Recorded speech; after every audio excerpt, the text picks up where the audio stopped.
Selamat siang kepada pemirsa Guris Sadan TV. Guris Sadan TV membaca Indonesia dengan 3 metode. Metode pemikiran kritis, metode pemikiran analitis, dan metode pemikiran reflektif. Pemirsa Guris Sadan TV yang kami cintai, pada kesempatan ini kita membahas tentang pernyataan Gibran bahwa Jokowi ikut cawe-cawe dalam pembentukan kabinet Prabowo, yang kemudian dibantah oleh Jokowi dengan mengatakan bahwa saya tidak ikut cawe-cawe, tetapi kalau diminta untuk memberikan masukan, saya akan memberikan masukan. Nah, kita ambil dari berita Tempo ya, tanggal 11 Oktober 2024. Ramai diberitakan terkait Wakil Presiden terpilih Gibran Rakabuming Raka, sebut Presiden Joko Widodo atau Jokowi sekaligus ayahnya membantu penyusunan kabinet pemerintahan Prabowo Subianto. Ya, ada beberapa masukan-masukan dari Jokowi, ujar Gibran saat meninjau para badminton di ajang Pekan Para Olimpiade Nasional Papernas di gedung Auditorium Universitas 11 Maret UMS Jumat 11 Oktober 2024. Namun Gibran menegaskan mengenai keputusan menteri-menteri dalam kabinet tersebut ada di tangan Prabowo, tapi sekali lagi keputusannya di presiden terpilih, kata Gibran. Nah, sementara Jokowi sendiri membantah telah melakukan intervensi atau cawe-cawe dalam penyusunan kabinet presiden terpilih Prabowo Subianto. Jokowi mengatakan bahwa pembentukan kabinet merupakan hak prerogatif Prabowo. Kata Jokowi, saya tidak mau ikut-ikutan, tapi kalau ditanya ya saya jawab, kata Jokowi di forum SEO 100 Kompas di Istana Garuda, ibu kota negara ya, atau IKN, di hari yang sama ya, Jumat 11 Oktober 2024. Nah, ini dikutip dari video sekretariat presiden ya.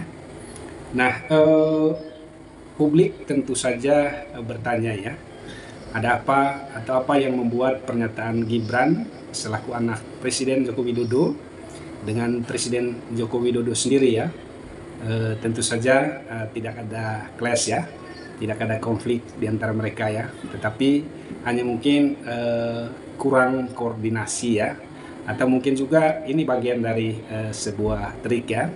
Nah, Guris Sadan TV melihat bahwa perbedaan antara apa yang disampaikan oleh Gibran dengan Jokowi tentu saja menimbulkan multi tafsir ya bagi publik ya. Tafsir yang pertama, publik akan mengatakan bahwa Jokowi ikut intervensi atau memberikan masukan terhadap kabinet Prabowo ya, sebagaimana dikatakan oleh Gibran. Tetapi ada ketakutan Jokowi terhadap pressure publik atau tekanan publik yang lebih luas ya, atau kritikan publik ya, terutama juga kritikan dari internal Gerindra ya, supaya Jokowi jangan cawe-cawe, jangan ikut campur ya. Jadi ya bagaimanapun publik tentu saja mengharapkan agar Jokowi menjaga netralitasnya dalam pembentukan kabinet Prabowo ya, atau dalam pemerintahan baru ya. Bagaimanapun pemerintahan baru tentu tidak mau memikul beban ya dari kegagalan pemerintahan Jokowi dalam membangun kabinet yang bekerja untuk kepentingan rakyat ya, bukan menjadi ATM ya, partai, atau bahkan bekerja untuk memenuhi kepentingan pribadi ya dari menteri-menteri di dalam kabinet ya. Nah, Anda tentu tahu bahwa kabinet Jokowi itu banyak disandra oleh pelaku-pelaku korupsi ya. Ada begitu banyak menteri Jokowi yang tersandra oleh kasus korupsi, kemudian masuk penjara ya karena terlibat dalam korupsi, dan juga ada semacam tukar guling ya terkait dengan kasus di mana ada satu menteri yang memiliki 11 kasus korupsi, tetapi sampai dengan saat ini belum diproses juga ya, karena mungkin saja ada perlindungan yang berasal dari Jokowi ya terkait dengan menteri yang bersangkutan ya. Tetapi tentu saja publik membaca bahwa cara kerja Jokowi di dalam pembentukan kabinet mestinya harus berbeda dengan cara kerja Prabowo di dalam pembentukan kabinetnya.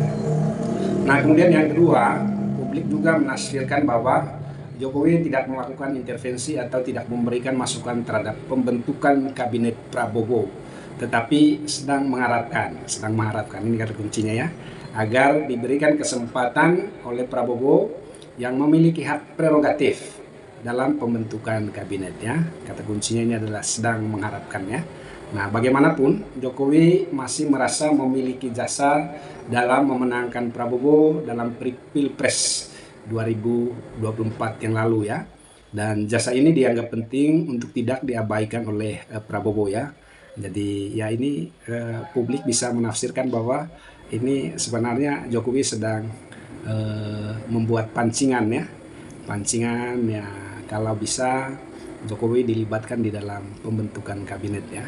Nah, kalau tidak ya tentu saja ada risiko-risiko yang bisa dihadapi atau dialami oleh Prabowo ya sebagai presiden terpilih ya jika tidak melibatkan Jokowi ya. Nah, kita melihat bagaimana tafsiran publik yang ketiga ya. Yang ketiga, publik menafsirkan bahwa Jokowi sedang membangun sebuah cara pendekatan ke Prabowo. Bagaimanapun, Jokowi pasti merasa bahwa warisan kebijakannya perlu diproteksi, perlu dilindungi, ya, perlu dijaga, perlu diteruskan oleh orang-orang dekatnya yang akan masuk ke kabinet Prabowo. Ya. Ini juga sebagai bagian kontrol Jokowi ya terhadap kinerja pemerintahan Prabowo nanti atau kerja-kerja Prabowo nanti yang mungkin saja punya peluang yang besar untuk keluar dari garis kebijakan Jokowi atau keluar dari rute yang sudah disepakati dinegosiasikan antara Prabowo dengan Jokowi ya waktu makan siang itu, atau mungkin juga di tempat lain ya mereka sudah menegosiasikan untuk keberlanjutan pemerintahannya. Tetapi ya bisa mandatori itu bisa dilaksanakan oleh Prabowo dan bisa juga tidak ya, tergantung siapa yang memerintah ya, yang memiliki kekuasaan yang besar ya. Nah, Prabowo tentu saja dengan begini Jokowi sebenarnya sedang mencoba untuk melakukan kontrol ya, pengendalian terhadap Prabowo ya. Dan bahasa yang lain ya, Jokowi sedang memasang jerat terhadap pemerintahan Prabowo, di mana nanti kabinet Prabowo bisa jadi akan memiliki loyalitas ganda, atau Jokowi sedang membangun politik matahari kembara. Matahari yang pertama adalah Prabowo dan matahari kedua adalah Jokowi ya. Jadi ada dua matahari di dalam kabinet Prabowo yang nanti menimbulkan loyalitas ganda. Satunya loyalitas ke Prabowo, satunya terutama menteri-menteri yang diusulkan oleh Jokowi akan loyal kepada pemerintahan, akan loyal kepada Jokowi ya.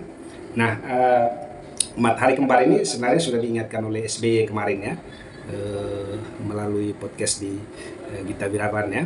Beliau mengingatkan bahwa jangan sampai ada matahari kembar di dalam pemerintahannya, karena jika ini terjadi maka kemudian nanti kabinet Prabowo akan menciptakan konflik ya yang disebabkan oleh loyalitas ganda ya. Di satu sisi loyalitas kepada Prabowo, di sisi lain loyal kepada Jokowi ya. Nah, jika terjadi loyalitas ganda ini, tentu saja yang menjadi korban adalah Prabowo sendiri ya. Nah, Prabowo tentu saja sebagai pemerintahan baru ingin menampilkan citra-citra yang baik ya kepada publik ya, di mana ya kita tahu bahwa Prabowo memiliki citra-citra yang buram ya di mata publik ya.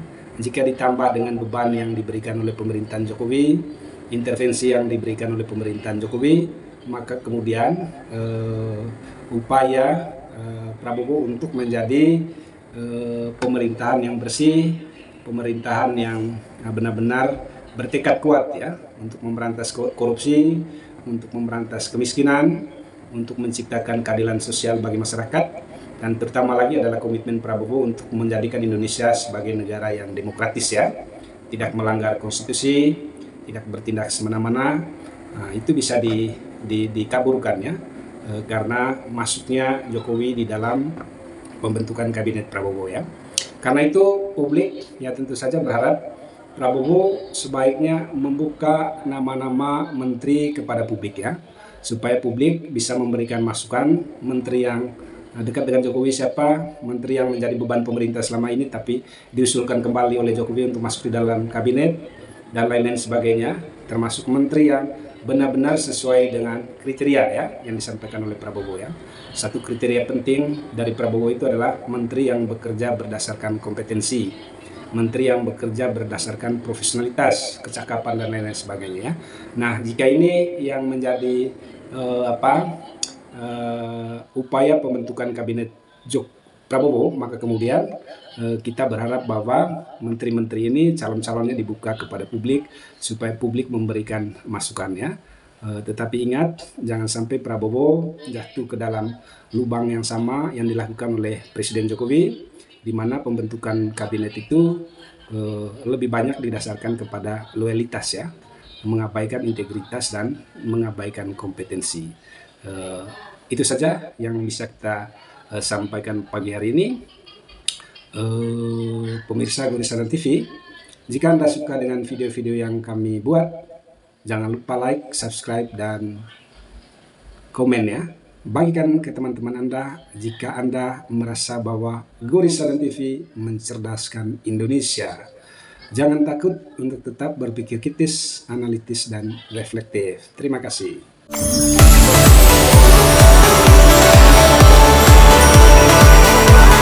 Ada juga